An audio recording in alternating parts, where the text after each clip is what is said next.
জাবার জের পেশ কি বলে? আর হারাকাত যুক্ত অক্ষরকে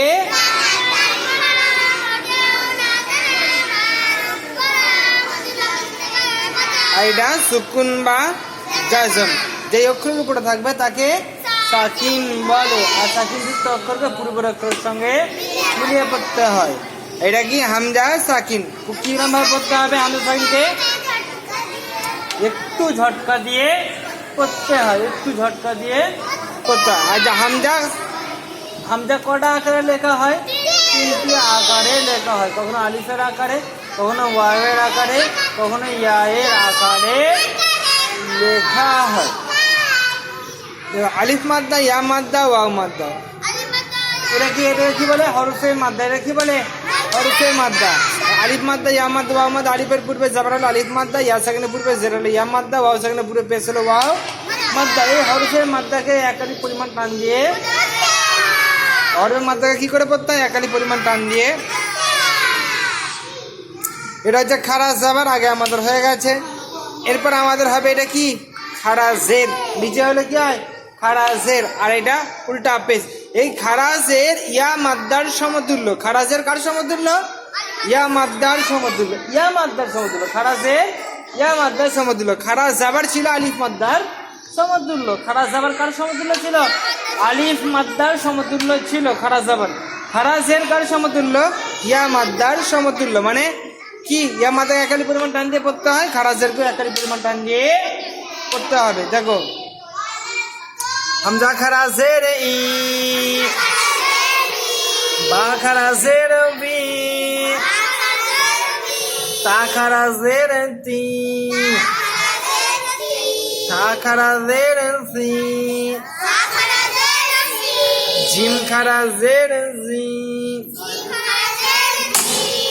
জিম খারাজের জি,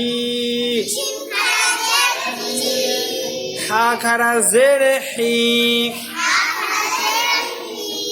হা খারাজের হি, খ খারাজের খি, দাল খারাজের দি, দাল খারাজের রি, লাল খারাজের রি, র খারাজের রি, জা খারাজের জি, সিন খারাজের সি,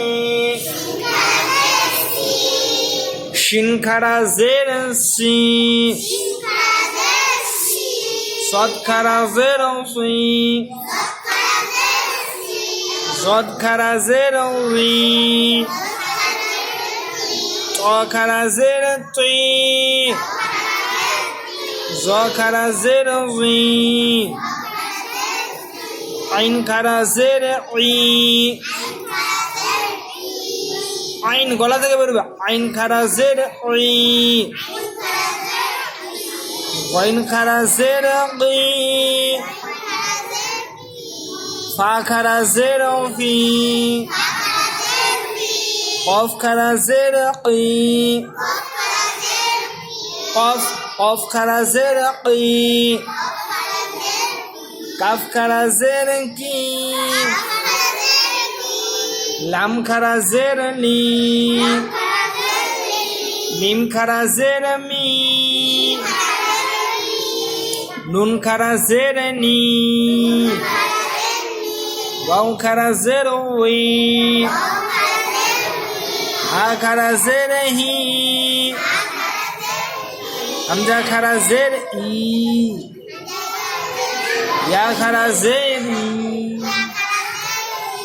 তাহলে খারাজের কার সমতুল্য? ইয়া মাদ্দার সমতুল্য। খারাজের কার সমতুল্য বলো? আচ্ছা, খারাজের কি করে পড়তে হয়? একালি পরিমাণ টান দিয়ে পড়তে হয়। খারাজের ইয়া মাদ্দার সমতুল্য।